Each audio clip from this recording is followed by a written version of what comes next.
કાયમ આપણને ઈશ્વરમાં શ્રદ્ધા છે. હવે બહુ ચાલી નથી શકાતું એટલે કોઈ વાર આવું.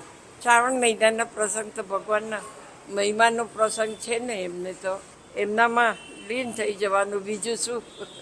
આજે પવિત્ર શ્રાવણ મહિનાનો પ્રથમ સોમવાર છે અને ભગવાન શિવની પૂજા અર્ચના કરવાનો આ અનેરો મહિમા હોવાથી અમદાવાદના સુખીપુરા વિસ્તારમાં આવેલા શ્રી ભીમનાથ મહાદેવ મંદિરે વહેલી સવારથી જ ભક્તોનું ઘોડાપૂર ઉમટી પડ્યું હતું. જુઓ અમદાવાદથી રાહુલ વેગડાનો રિપોર્ટ. શ્રાવણ મહિનાના પહેલા સોમવાર ઉપર શિવ ભગવાનનો મહિમા અને શિવ ભગવાન ઉપર આસ્થા રાખવાથી ઘણો જ ફાયદો થાય છે.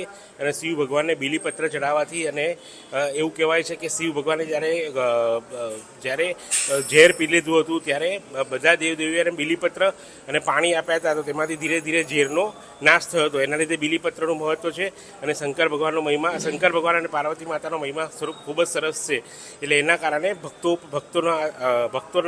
ભક્તો ઉપર આશીર્વાદ એના કારણે બહુ સારી રીતે થાય છે. અને પહેલા સોમવારે ઉપવાસ અને એ કરવાથી બહુ જ ફાયદો થાય છે. મંદિરના પૂજારીએ શ્રાવણ માસના સોમવારનો મહિમા સમજાવતા કહ્યું કે આ મહિનામાં શિવજીની પૂજા કરવાથી વિશેષ ફળ પ્રાપ્ત થાય છે અને ભક્તોની મનોકામના પૂર્ણ થાય છે. મોટી સંખ્યામાં શિવ ભક્તોએ આજે પવિત્ર દિવસે મહાદેવના દર્શન કરી ધન્યતા અનુભવી હતી. મંદિરમાં હર હર મહાદેવના નાદ ગુંજી ઉઠ્યા હતા અને ભક્તિમય વાતાવરણ છવાયું હતું. નમઃ શિવાય. ભવાની શંકરૌ વંદે શ્રદ્ધા વિશ્વાસ રૂપિણૌ યાભ્યામ વિના ન પશ્યંતિ સિદ્ધા શાંતા સ્થમીશ્વરમ. અંતઃકરણમાં શ્રદ્ધા અને ભક્તિનું અનુભૂતિ થાય અને પરમાત્માની પૂર્ણ કૃપા મળે એના માટે ભગવાન શિવની ઉપાસના બતાવી છે.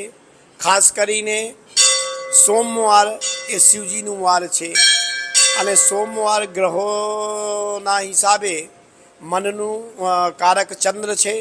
તો ચંદ્ર નબળો હોય અને મન સારું નિર્ણય ના લઈ શકતો હોય તો પછી તમે સોમવારે કોઈ પણ સોમવાર 12 માસમાં તમે શિવજીની ઉપાસના કરો, શિવજી ઉપર કોઈ પણ વસ્તુ ચઢાવો ભાવથી, એ આપણું ચંદ્ર ખૂબ બલવાન બને છે.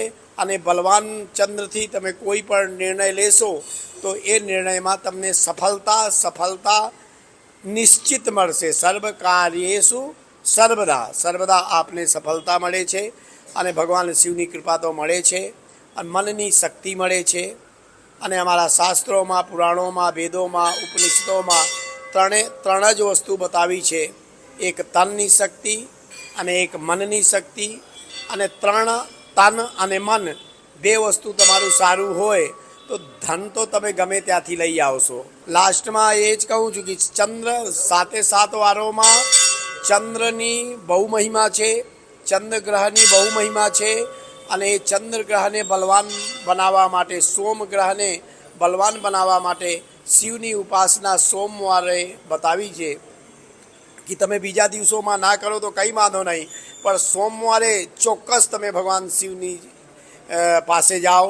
ત્યાં બિલ્લીપત્ર, ફૂલ, દૂધ, દહીં જે આપે ચઢાવી શકો, જે પ્રકારની શક્તિ હોય, સામગ્રી મળે, એ ધતુરો વગેરે જે કોઈ પણ ભાવથી તમે વસ્તુ ચઢાવશો એનું ફલ ભગવાન શિવ તમને ચોક્કસ આપે છે.